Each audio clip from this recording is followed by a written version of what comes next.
시간은 중국 편이라 그러는데 과연 그럴까요? 중국이 마냥 시간을 끌 수 있을까요? 그렇지 않다고 봅니다. 중국으로서는 미국이 매우 매력적인 시장이고요. 지금은 이제 시작에 불과하다고 봐요. 한 단계의 숨 고르기에 이른 거지 종착역에 도달했거나 어느 한쪽으로 치우쳐진 결과를 냈거나 이런 것 같지는 않아요. 다만 예상을 뛰어넘는 결과이기는 해요. 이것 자체만 보더라도 양쪽에서 생각하고 접근하는 게 좀 의외다 이런 생각이 듭니다.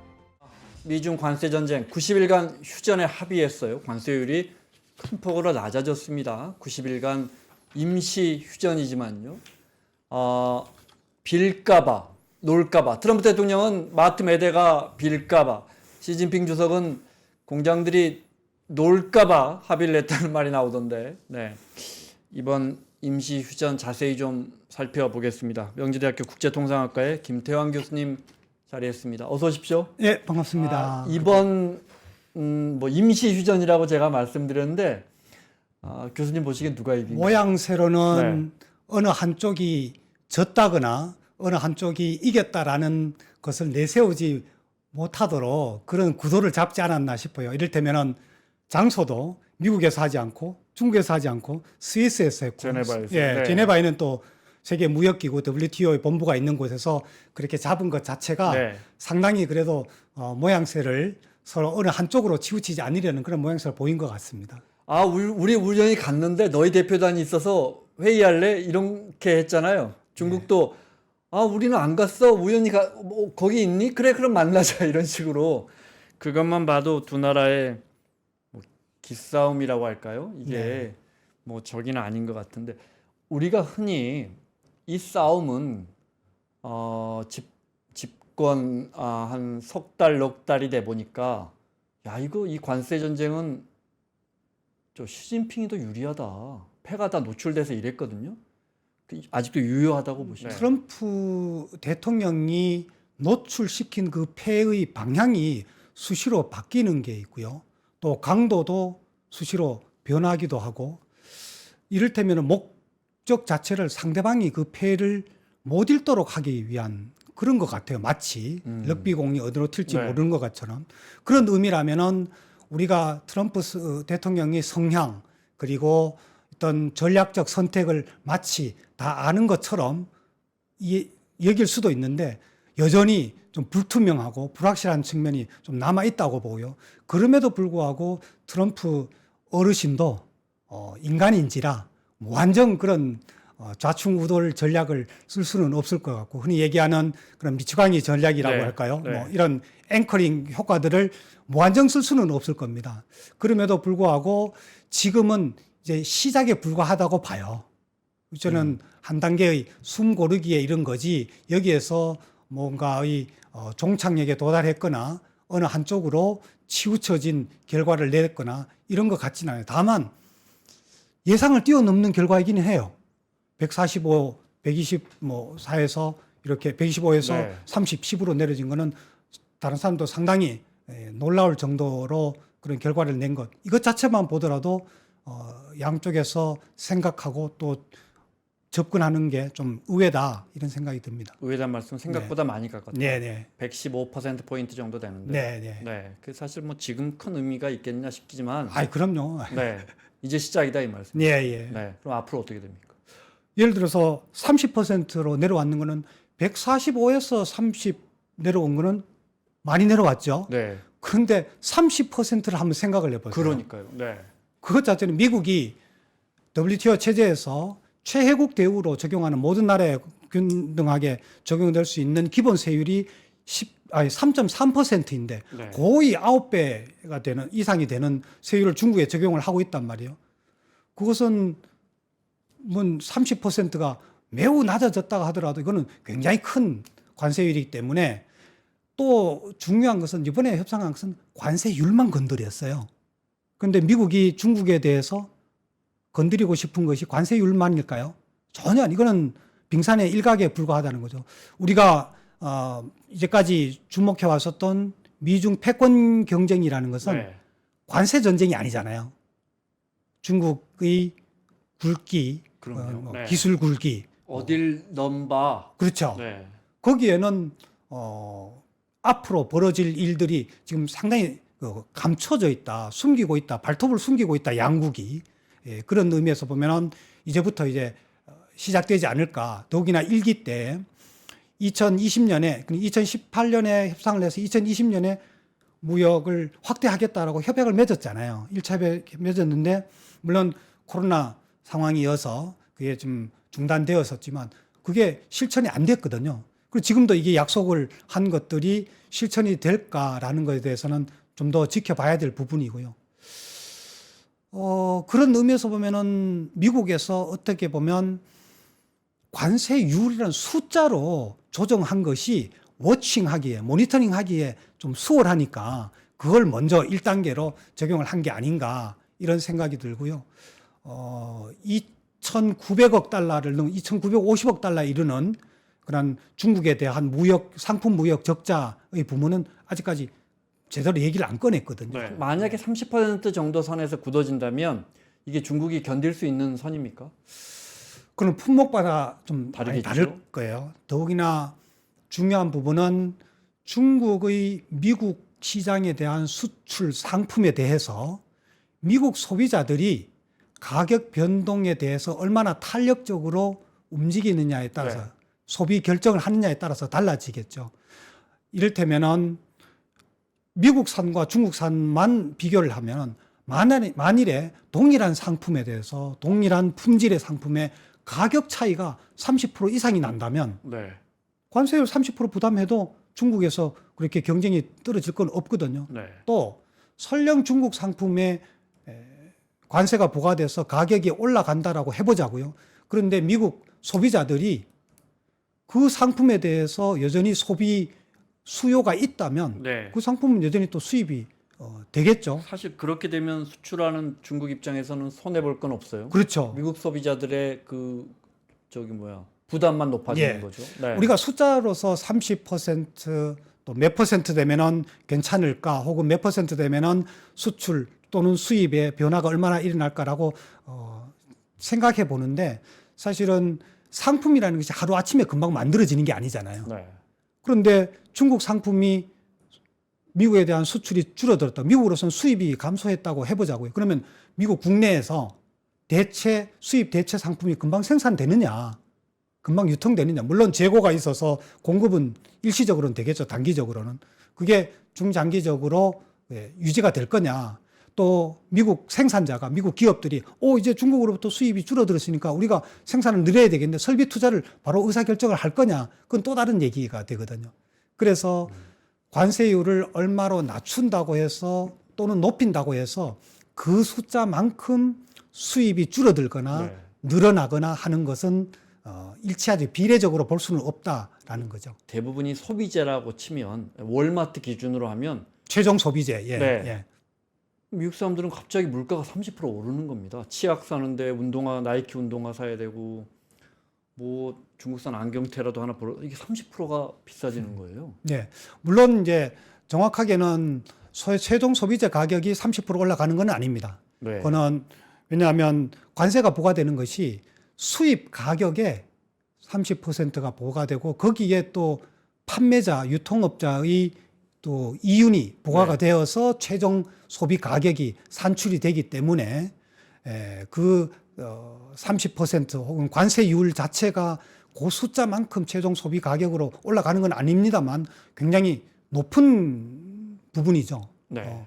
그럼에도 불구하고 워낙이 미국의 소비자들이 중국산을 포함해서 멕시코산 또 베트남산 이런 저가 상품들에 대한 그 수요가 있다 보니 그것을 바로 대체해 나가기에는 상당히 갭이 시간적으로도 또 소비 패턴으로도 갭이 있을 겁니다. 미국이 중국에 대해서 할 수 있는 부분들은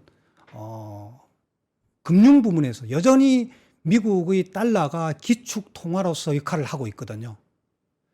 또 경제 분야는 아니지만 국제 관계, 국제 정치 분야에서 이번에 중국으로서도 시진핑 주석으로서는 조금이 아니라 상당히 아쉬운 점이 있었을 겁니다. 뭐냐면 트럼프 대통령의 얼토당토 안 한 비합리적인 이러한 관세 정책을 내세웠을 때에 그것도 중국에만 아니라 다른 동맹국들, 한국을 포함해서 EU, 일본, 호주, 영국 동맹국들에 대해서도 동일하게 이런 관세 정책을 제시를 했을 때에 트럼프 행정부에 대해 상당히 반감을 네.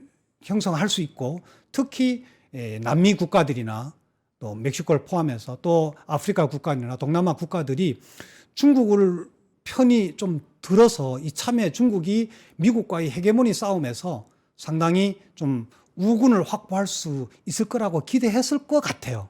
제 내피셜로는 네. 시진핑 네. 머릿속에 너무 깊어서 들어가 보질 못했습니다만 그런데 의외로 그렇지 않은 거예요. 예를 들어서 EU를 보십시오. EU는 미국에 대해서 상당히 불만이 많거든요.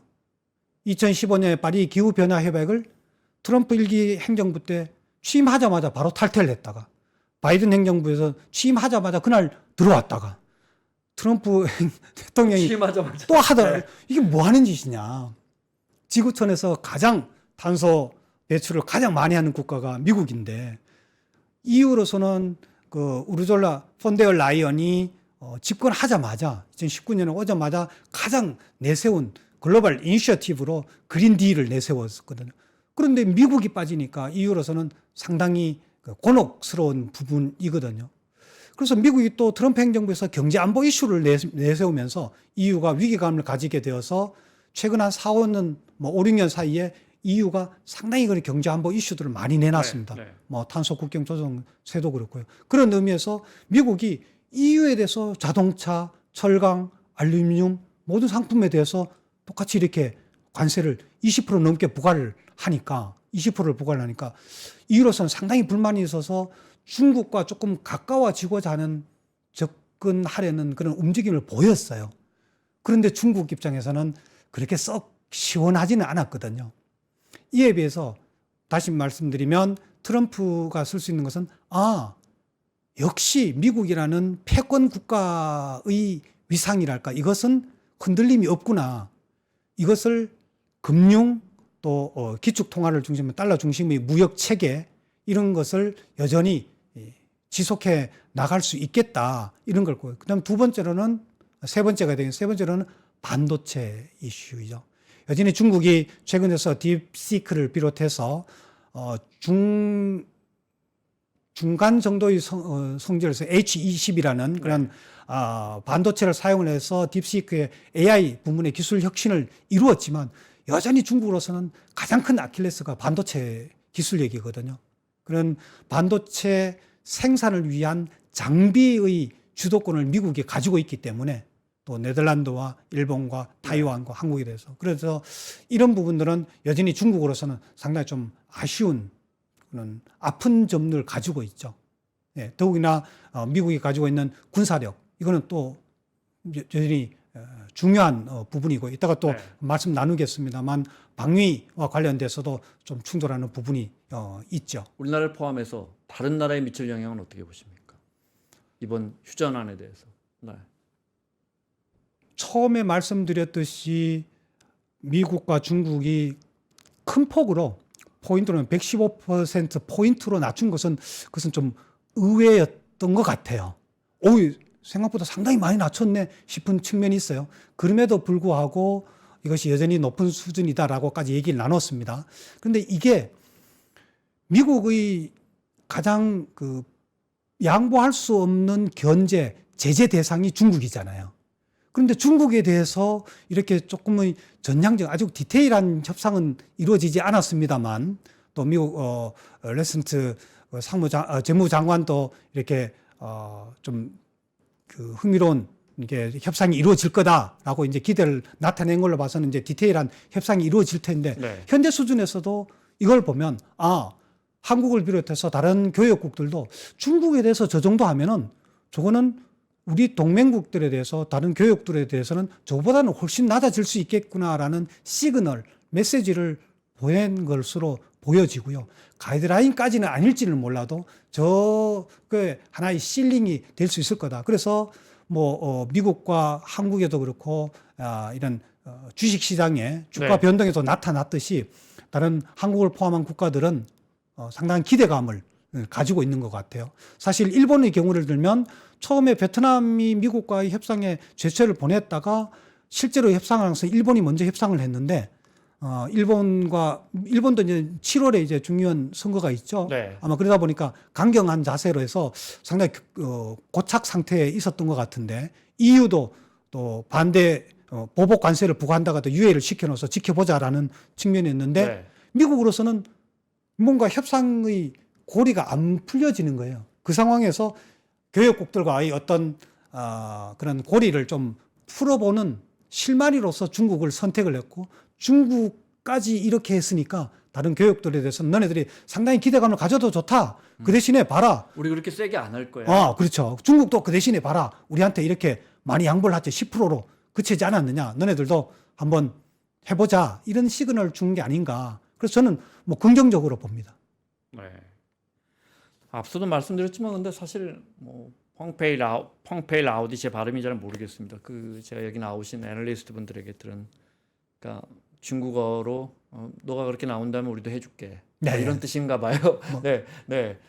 정확한 발음을 아세요? 네. 관시 정신이 있었겠죠. 네, 네, 네, 네. 그래서 사실 그리고 많은 전문가분들이 그 자리에서 쉽게 응하지 않을 거라고 그랬어요. 네, 네. 시간은 베이징 편이다. 네. 지금 미국은 특히나 투자자들이 주식뿐만 아니라 채권 갖다 팔죠. 달러값 떨어지죠. 이 상황을 견디지 못할 것이다. 특히 트럼프 대통령이 국채 가격 떨어지는 건, 국채 금리 올라가는 건 이건 견디지 못한다는 게 노출됐다. 네, 네. 시진핑 입장에선 전화 안 받을 거다 했거든요. 저도 그런 말 어디 가서 많이 하고 다녔어요. 네. 전문가분들이 그렇게 이야기해서. 예, 예. 근데 이렇게 좀 며칠 만에 와봤더니 연휴 끝나고 와봤더니 두 나라가 만나가지고 나름 의미 있는 90일간의 임시 휴전이지만 합의안을 내놨단 말이죠. 이런 걸로 보면 상황이 그렇게 험하게 돌아갈 것 같지는 않다. 네, 네. 이 정도의 컨센서스는 생각해봐도 될 것 같아요. 상당 부분 공감을 합니다만 그게 그렇게 호락하지는 않을 것 같아요. 네. 제가 시작이라고 말씀드렸던 네. 부분이 그렇습니다.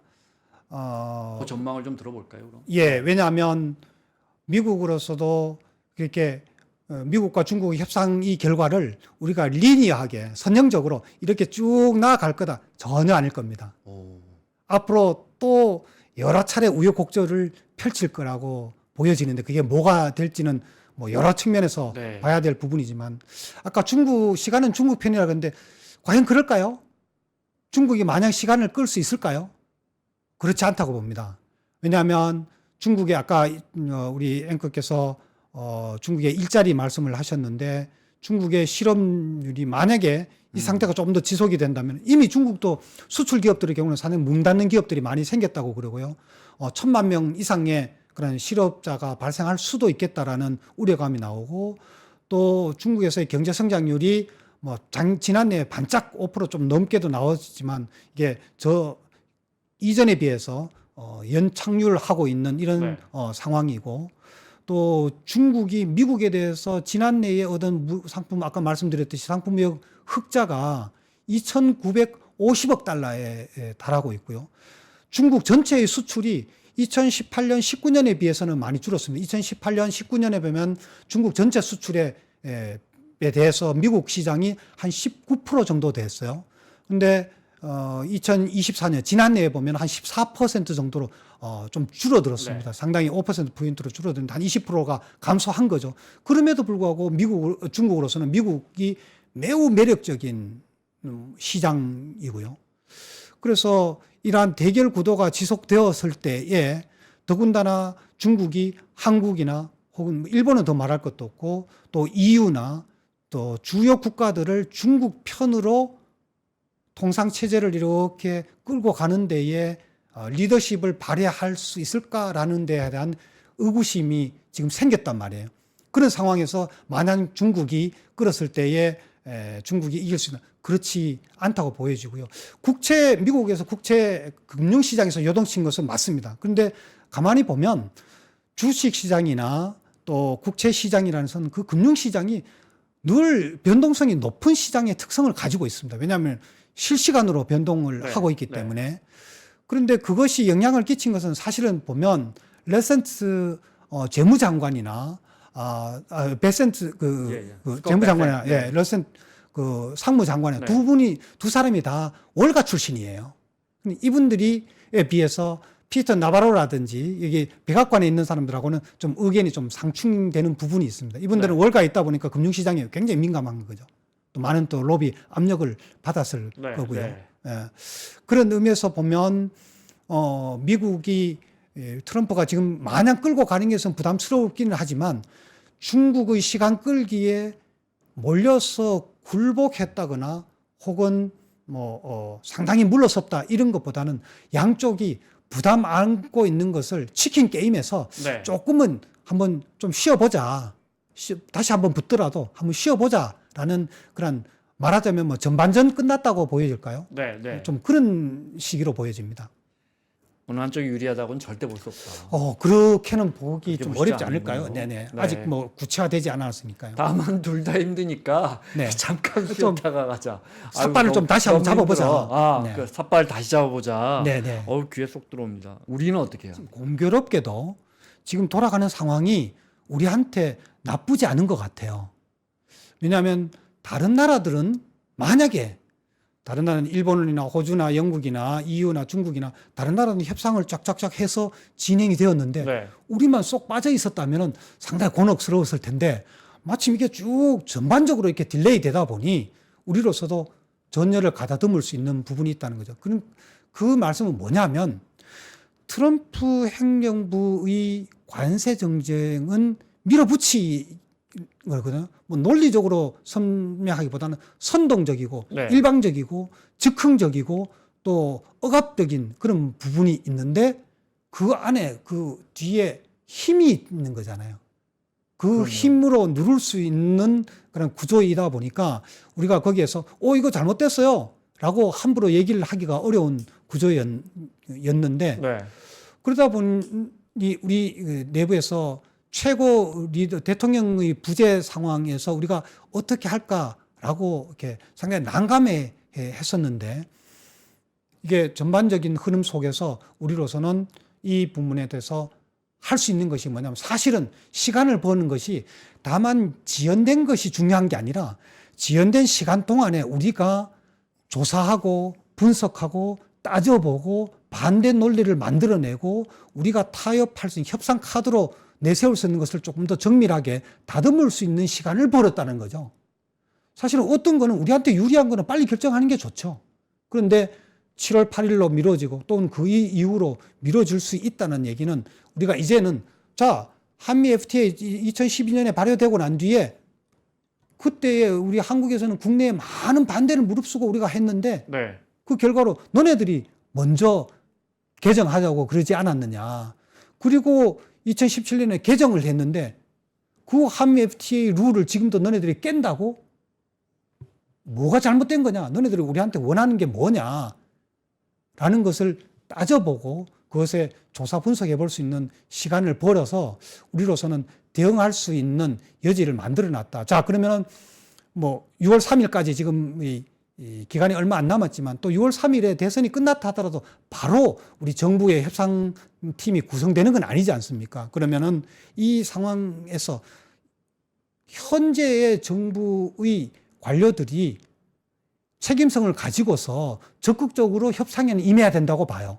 그렇지만 거기에서 난감하고 좀 곤란하고 조금 더 중장기적인 이슈, 컨선에 대해서는 결정을 미뤄주는 거죠.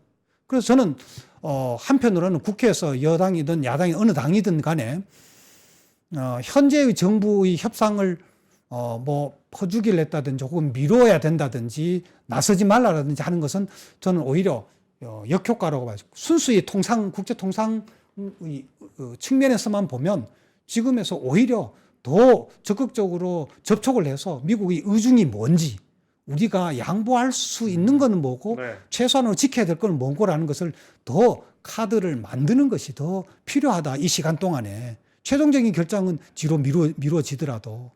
그래서 우리로서는 미국의 협상이라는 것이 언제든지 상대가 원하는 것을 우리가 제시를 해주고 우리가 원하는 것을 얻어오는 거지 않습니까? 그러면 지금까지는 우리가 얻어올 거는 전혀 고려를 못했어요. 계속 맞다가 보니까 좀 덜 맞기 위해서 막 이렇게 네. 가딩을 하고 있었단 말이죠. 이참에 좋다.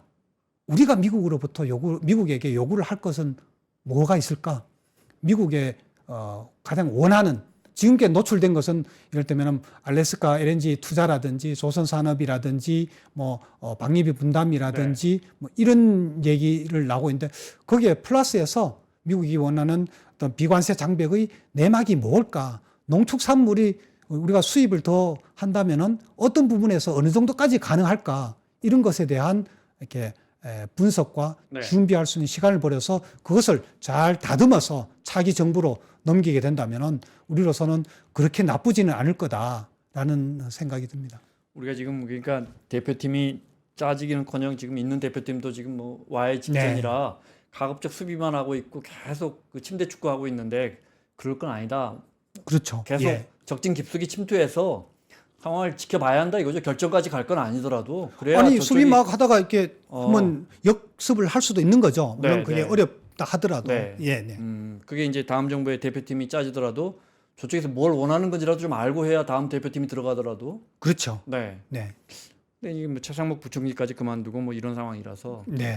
좀 쉽지는 뭐 차기 않지만, 정부의 진영이 짜여진다 하더라도 네. 지금 물론 뭐 지금의 정부를 구성하고 있는 분들이 관료 공무원들은 차기 정부에도 큰 역할을 하실 분들이 꽤 계시겠죠. 네, 네. 실무진은 거의 안 그렇죠. 그렇죠. 그렇다 네. 하더라도 의사 결정을 하는 적어도 장관급 이상의 분들은 다 바뀌어질 텐데 네. 그분들이 덜렁 협상에 가서 음. 의기만을 그러니까요. 가지고서 네, 할 수 있을까요? 그게 아니잖아요. 그 분위기라든지 내막들을 피부로 느끼고 체감을 하고서 네. 그런 지혜를 발휘를 해야 되고 전략적 선택을 해야 되는데 그러려면은 지금의 시간을 죽이지 말고 오히려 지금의 시간을 잘 활용을 해서 차기 정부로 토스해 주는 그런 말하자면 릴레이 경기를 하면 좋겠다는 생각이 들죠. 제가 늘 저 통상 전문가 나오면 여쭤보고 싶은 거 있었어요. 우리 언론들이 잘 정확하게 그걸 표현 안 하더라고요.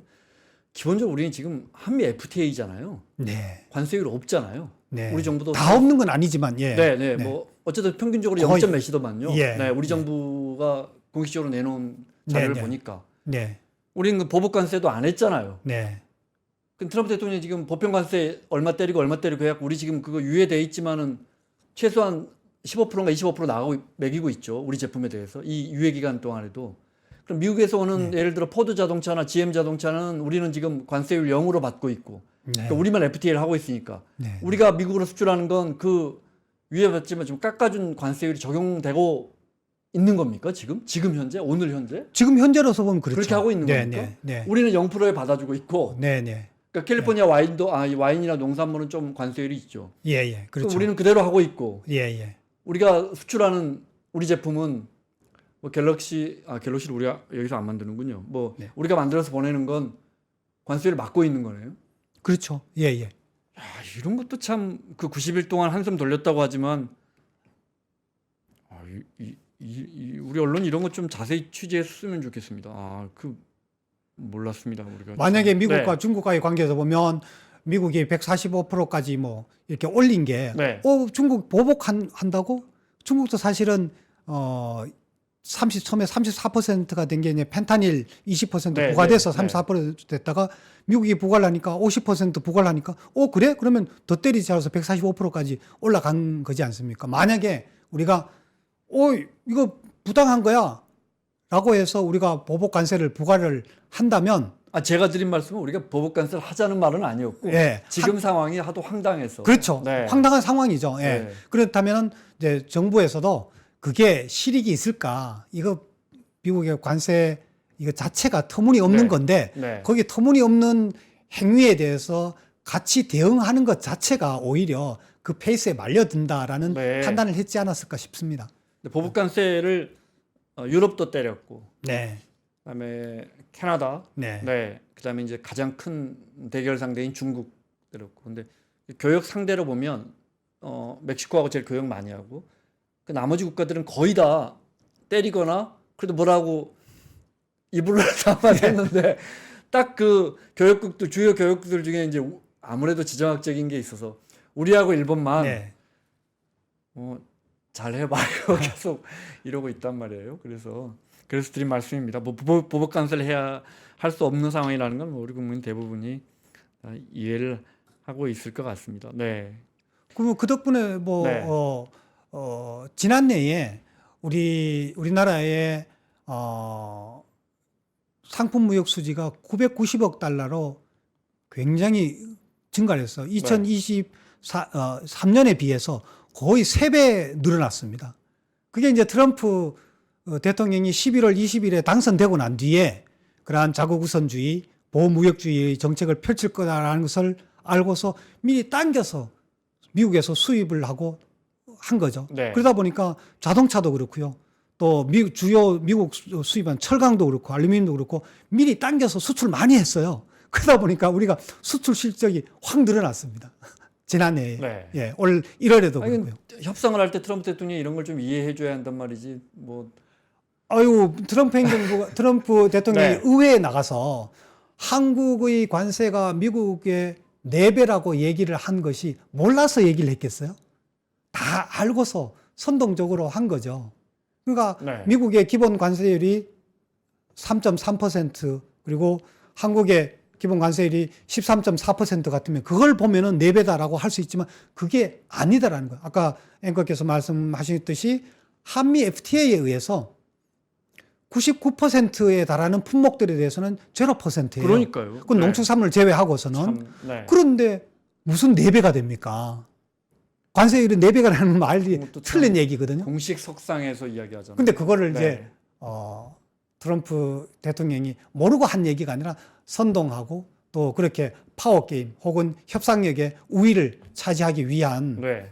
그런 일종의 세뇌를 시키는 미국 국민들로 하여금 그런 효과를 노린 거죠. 그런데 거기에 맞춰서 이렇게 같이 장단을 맞출 수는 없는 거죠. 물론 이제 그 이후에 우리 정부에서 다 설명을 해서 그것은 이렇게 해소가 됐습니다만. 네. 우리 협상 전략을 좀 여쭤봐야겠는데 자세히 이제 우리 협상 전략에 대해서 여쭤보고 싶은데 첫 번째는 시간을 좀 끌고 가급적 덜 내줘야 합니까? 이 통상 환경이 구조적인 변화라면 포기하고 현대차처럼 더 안으로 들어가서 생산하는 게 맞습니까? 한 대라도 더 팔고 뭐 휴대폰도 더 팔고 뭐 하이닉스 같은 경우에도 뭐 이렇게 첨단 반도체를 팔려면 기본적으로 안으로 들어가는 게 낫겠습니까? 아니면 트럼프는 그래봤자 2년 4년이니까 가급적 결국 이 자유무역 구도 벗어나서는 아무도 이길 수 없다라는 그 전제하에 가급적 형식적으로 내주고 버텨야 합니까? 그 큰 기조가 어느 쪽이라고 보십니까? 어려운 부분인데요. 우리나라의 무역 구조에서 주요 교역국이 중국과 미국입니다. 그럼요. 네. 두 나라를 합하면은 우리 대외 수출의 30% 이상을 차지를 하거든요. 네. 중국 시장은 어떻게 될까라는 것을 똑같이 반대로요. 미국 시장에 대해서 어떻게 해야 될까라는 것은 중국 시장에 대해서 어떻게 해야 될까라고 같이 맞물려져 네. 있습니다. 네. 미국 시장이 장기적으로 중요한 시장이라고 하고 또 그 시장의 소비 수요에 맞추는 것이 우리 투자 이익이 있다고 판단되면은 이란 트럼프 행정부의 관세 정책하고 무관하게 현대차 그룹에서처럼 투자를 해야죠. 저는 현대차 그룹에서 210억 달러를 투자를 한 것은 관세 정책에 굴복해서 했는 것이 아니라 정의선 회장이 앞으로 현대차 그룹의 시장 전망을 미국 시장에 대한 시장 전망을 긍정적으로 본 거죠. 그래서 210억 달러를 분할을 해보면 80억 달러, 80억 달러, 60억 달러 이렇게 나눠서 보면 자동차 생산에만 그런 게 아니라 부품에도 들어가 있고요. 미래차 부문도 들어가 있고 네. 이렇게 나눠서 투자를 결정을 했었잖아요. 그런 포트폴리오 자체가 미국 시장에 대한 좀 긍정적인 전망에서 비롯되는 부분이죠. 그렇다면은 단기적으로 트럼프 행정부의 관세 정책이 주는 악영향 때문에 우리가 투자나 혹은 시장 수출 이런 구조를 줄여야 되는가 혹은 늘려야 되는 건가? 이거는 저는 단기적인 그런 급진적 선택은 좀 신중해야 되지 않을까라는 생각이 듭니다. 왜냐하면 지금 당장 보여줬듯이 1월 20일 취임하고 난 이후에 2월 초에까지, 그러니까 2월 초에서 했던 발언하고 4월 8일에 상호 관세를 부과했을 때의 시점하고 지금의 미중 합의가 된 이 시점하고 앞으로 7월 8일에 있을 그 시점하고 트럼프 행정부의 그런 수사학이나 또 정책 결정이 상당히 바뀌어져 가고 있습니다. 그래서 어느 시점에 포커스를 둬서 우리가 투자나 또는 무역의 의사결정을 크게 변동을 시키는 것은 터닝 포인트로 만든다든지 또 큰 의사결정을 하는 것은 상당히 신중해야 되지 않을까 이런 생각이 듭니다. 예. 지금 드린 질문은 우리나라의 거대 기업 총수들은 정말 매일 밤 고민하는 걸 거예요. 그죠? 제 생각에는 기조를 제가 어떻게 기업을 해야 잘 할지. 네. 모르긴 합니다만 현대차 그룹 이외에 이를테면 삼성 전자에서 지금 미국에 투자할 여력이 있을까요? 이미 SK나 삼성에서는 투자를 했었잖아요. 네, 네. 네. 투자 투자를 계획을 했- 발표해 놓고 지금 한참 짓고 있죠. 지금 보조금도 네. 지금 받는 것을 좀 아직까지도 다 못 받고 있는 상황이거든요. 그런 데서 추가적인 투자 결정을 하기는 상당히 어려울 걸로 보여지고요. 또 중소기업들은 대기업과의 그런 협업에서 패키지로 투자 결정이 이루어지는 거지 단독으로 투자 결정하기는 상당히 어려울 거다. 이런 생각이 듭니다. 아, 다른 기업들은 일단 여력이 예, 조금 네. 더 지켜봐야 되지 않을까 네. 보여지고요. 그리고 또 예. 어떤 제품이냐에 따라 자동차라는 건 현지에서 생산하면 또 여러 가지로 좋은 점이 많은 거 아니에요? 물리비용부터 시작해가지고 그죠? 거기서 네. 만들면 좋은 점이 네. 요만한 반도체는 뭐 어디죠? 다른 베트남이나 다른 데서 만들어갖고 이렇게 보내기도 좋고 그렇죠. 네. 예. 업종마다 다르고 예를 들어 뭐 비단 우리 기업만 그러겠습니까? 제가 지금 드린 질문이 어찌 보면 가장 핵심적인 부분 아닌가. 근데 어찌 예, 보면 예. 가장 예측하기 힘든 게 아닌가. 트럼프 예, 예. 마음속에 말도 계속 바뀌니까. 근데 예를 들어 이제 뭐 이제 알았지만 GM이나 포드나 이런 기업들도 미국 기업이라지만 알고 보니까 공장이나 부품 라인은 전부 캐나다하고 멕시코에 옮겨놓고 예. 미국에서 이렇게 인건비가 이런 것들이 부품이나 이런 것들이 그렇게 했다가 지금 트럼프 대통령 오니까 곤욕스러워진 거 아니에요? 네, 네. 모든 것들이 예를 들어 중국에 투자해 놓은 뭐 머스크 입장도 그렇죠. 뭐 이게 뭐 예측이나 한 상황입니까? 예, 예. 지금 뭐 비단 현대차 예를 드셨지만 모든 기업들이 뭐 우리 SK, 하이닉스, 삼성전자 물론이고, 네, 전 세계 기업들이 이게 가야 돼, 가는 척만 해야 돼. 이 부분 제일 고민일 것 같아서 새 정부가 들어서서 이제 본격적인 협상을 하고 뭐 빨리 도장을 찍을 수도 있고 시간을 끌고 좀 늦게 우리 순번이 늦게 올라올 수도 있고, 네, 어떤 건 이런 건 피하자. 이런 게 최악의 협상이 된다. 이런 거 말려들면 안 된다. 또 제일 좋은 경우엔 우리가 이런 걸로 득을 볼 수 있다. 좋은 경우의 수, 피해가야 할 나쁜 경우의 수 어떤 게 있을까요? 이런 거 말려들면 안 된다. 투자 부분이라고 봐요. 야, 미국에서 생산하면 관세 없어. 관세는 아름다워. 이런 네. 표현을 써가면서 미국의 투자 유치를 적극적으로 권하는데 거기에는 투자는 좀 신중한 결정을 해야 될 부분이다. 왜냐하면 한번 투자를 하면 네. 거기에 따르는 생산 회전이 굉장히 장기간에 걸쳐져 있고요. 그것을 다시 번복하기가 어렵지 않습니까?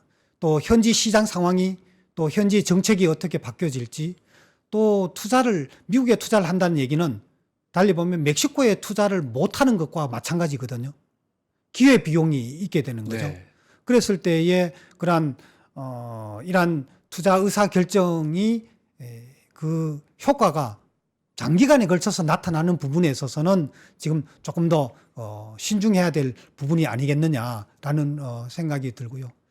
또 이번 이 과정에서 우리가 조금 더 적극적으로 좀 챙겨봐야 될 부분들에 있어서는 우리는 뭐 통상 이슈에서 조금 벗어날 수도 있는 부분이겠습니다만 우리나라가 가장 필요로 하는 부분이 뭘까요? 사실은 가장 필요로 하는 부분은 국가 안보 이슈가 되겠죠.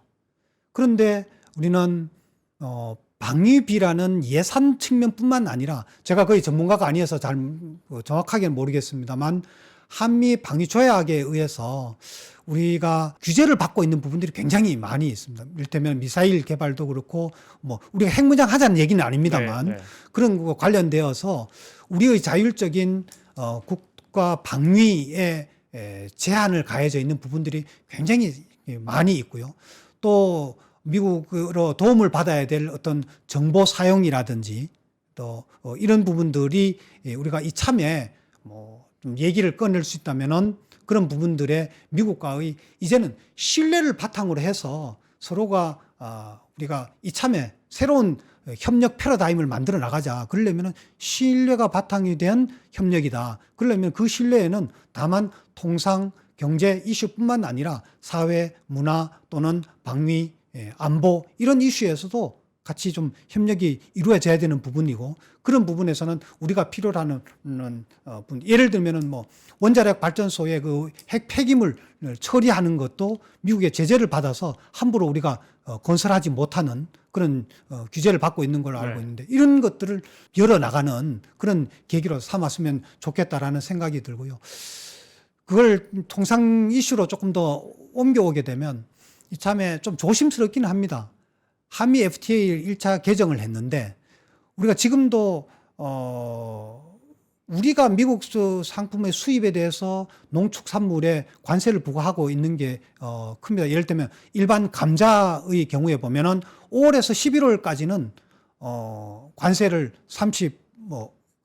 8%의 계절 관세를 부과를 해요. 그 이외에는 네. 이제 무관세로 부과를 하고 있다. 그 일반용과 칩용 감자인데 우리 감자칩 만들 때에 그에 비해서 일반용 관세의 경우에서는 일반 감자의 경우에서는 뭐 아마 4,500톤인가 거기까지는 그게 이제 저율 관세 할당이라고 하는 TRQ라고 네. 해요. 예, 거기까지는 무관세로 하고 그 이상 넘어갈 때는 300% 넘는 관세를 부과를 하고 있어요. 우리도요. 네.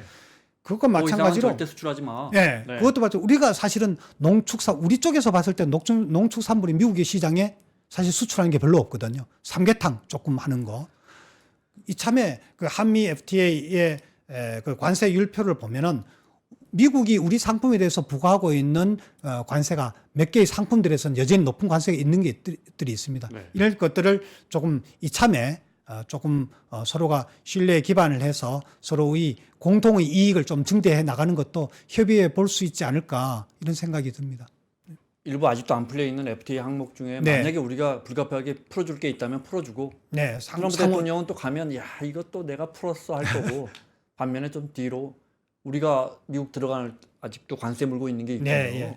농식품 뭐 가공식품 뭐 이런 네. 건가 보죠. 네. 이런 것도 좀 받아내자. 이거. 네. 더 중요한 건 사실은 관세 정책보다도 비관세 장벽이 더 크게 영향을 끼치고 있거든요. 네. 관세 이외에 수입을 제한하거나 혹은 수출을 촉진하기 위해서 네. 상대국에 부담을 주는 그러한 규제들이나 네. 장벽들이 많이 여전히 있기 때문에 그런 것들은 많이 좀 해소해야 될 필요성이 있다고 보여지는 거죠. 네. 바탕으로 그런 것을 하자고 했는데 트럼프 대통령이 근데 신뢰 별로 중요하게 여기지 않아요. 그렇죠. 이게 참 어려운 일입니다. 그래서 모두에 말씀드렸듯이 우리 실무자들은 네. 어떤 데이터에 근거하고 어떤 조사 분석 결과에 근거를 하면은 실무자들은 신뢰의 기반의 협상을 할 수 있는 거죠. 물론 대통령이 말 던진다고 해서 대통령이 다 사사건건 다 협상하는 건 아니지 않습니까? 그렇기 때문에 실무적인 측면에서는 그런 게 열어갈 수 있다라는 네. 생각이 들고 뭐 이거는 한 가지 예를 들면은 우리도 시내에서 자주 볼 수 있는 게 자동차 방향 지시등이에요. 테슬라나 GM이나 처음에 수입을 할 때 우리나라에서는 방향 지시등이 노란색입니다. 법으로 정해져 있었어요. 네. 그런데 테슬라나 GM이 국내에 들어왔을 때는 노란색으로 바꿔야 되는 거예요. 빨간색이 되어 있으니까. 네. 근데 그게 2017년에 개정을 하면서 우리가 받아줬어요. 우리 처음에는 우리가 아니 이거는 교통사고가 날 우려가 있고 브레이크 등하고 방향 지시 등하고 같은 빨간색이면은 뒤 차가 좀 부담스럽기도 하고 좀 헷갈릴 수도 있다. 운전이 익숙하지 네, 않는 네. 사람들의 경우에는. 우리는 그렇게 해왔기 때문에. 그렇죠. 네. 그럼에도 불구하고 우리가 그걸 받아줬어요. 그런 것들은 마찬가지로 이런 그 비관세 장벽이라고 열려질 수 있는 관세만이 아니라 서로의 교역을 활성화시킬 수 있는 부분들이 있죠. 또 이를테면은 미국이 작년 3년 전까지만 하더라도 그런 그 무역 장벽 보고서에서 해마다 내는 3개의 보고서가 있는데 그 중에 하나가 무역 장벽 보고서인데 거기는 해마다 올라왔었던 부분이 뭐냐면은 한국의 경우에는 자동차 전용도로 즉 고속도로에 오토바이가 못 올라간다. 네. 그럼 우리는 교통 안전을 위해서 미국은 그렇게 된대요? 미국은 되죠. 그러니까 그걸 풀어라는 거예요. 할리 같은 거 수출하려고. 그렇죠. 네. 바로 그런데 미국의 고속도로는 쫙 뻗어 있지만 우리나라 고속도로는 굴곡 구간도 많이 있으니까 굉장히 위험하잖아요. 네. 그렇기 때문에 그걸 받아들일 수, 그건 우리나라 잘하는 거죠. 그건 받아들일 수 없는 거죠. 예. 지금도 남아있는 뭐, 우리 구글 맵도 다 아시다시피 그런 거라든지, 네, 네. 뭐, 방송에 대한 참여, 지분 참여 문제라든지 이런 것들이 요구 사항들이 있는데, 우리도 사실은 우리 기업들이 지금 제가 알기로는 아마 2,800여 개의 기업들이, 28,000개, 2,800개의 기업들이 들어가 있는 건 미국에 투자해서 들어가 있는 기업들이 있는 걸로 알고 있는데, 이 기업들이 현지에서 그런 생산, 판매하기에 여러 가지 애로 사항들이 있는 것을 우리가 정부에서 잘 취합을 해서 이참에 이것도 많이 개선해 말하자면 민원 해소하듯이 네. 그렇게 풀어나가면 그런 것들이 그 신뢰가 쌓이게 되고 서로 윈윈이 나가게 되지 않을까 이런 생각이 들죠. 네. 현대가 30조 추가 투자할 때 이런 거 우리가 이제 사실 원스톱 쇼핑이란 말은 저쪽에 네. 썼지만 우리도 일괄 타결할 때 이런 거 사실 정부랑 같이 협의해서 우리 카드로 하나 냈으면 우리가 훨씬 협상 조건이 좋지 않았겠느냐 그런 말 하는데 원바이 원으로 하나씩 뭔가 타결해 나가는 게 좋겠어요. 아니면 다음 정부가 우리 협상단이 이렇게 다 모았다가 일괄 타결하는 게 더 낫습니까? 교수님 지금 말씀하신 흐름대로라면 일괄 타결이 훨씬 낫다. 저는 처음에 2월에는 그렇게 패키지 딜이 유리하겠다라고 생각을 했었습니다. 네. 왜냐하면 좀 이런 표현에서 용납하십시오. 우리 학교에서 아침에 등교할 때 삥 뜯기고 점심시간에 일로 와봐 해서 털어 삥 뜯기고 저녁에 하교할 때 집에 갈 때 또 삥 뜯기고 이런 구도보다는 모아서 야 그러지 말고 나 요거밖에 없어. 한 번으로 끝내는 게 우리로서는 손실을 줄일 수 있지 않을까라고 네. 생각을 했는데 지금도 그 생각을 가지고 있지만 또 한편으로 생각하면 그게 되려면은 한 번으로 끝내야 되는데 미국이 가만 보니까 트럼프가 끝낼 것 같지가 않아요. 정작 본인이 원스톱 쇼핑을 얘기를 하면서 협상 과정에서는 원스톱 쇼핑을 적용을 안 하고 있어요. 일본에 대해서 방위비를 먼저 얘기를 꺼냈는데 일본이 방위비 준비를 하려고 우리 방위비 올릴게 2% 올릴게 라고 했더니 준비를 해갔더니 정작 협상에서는 방위비 얘기를 안 꺼내는 거예요. 미국 쪽에서. 네. 이게 트럼프가 정작 그렇게 할 마음이 있는 게 아니라 말로는 그렇게 하면서도 오히려 아침, 점심, 저녁으로 삥 뜯는 걸 더 좋아하겠구나라고 생각이 들었어요. 그래서 젠틀한 협상이라면은 한꺼번에 패키지 딜 하는 것이 저는 낫다고 생각이 되는데 미국이 저렇게 나온다면은 아니겠다. 네. 각각의 우리가 협상을 해야 되겠다 이런 생각이 듭니다. 그래서 뭐 미국의 그런 우리가 잘 맞춰서 해야 되겠다라는 생각이 드네요. 알겠습니다. 자, 마무리하겠습니다. 명지대학교 국제통상학과의 김태환 교수와 함께했습니다. 오늘 말씀 고맙습니다. 네, 감사합니다. 네.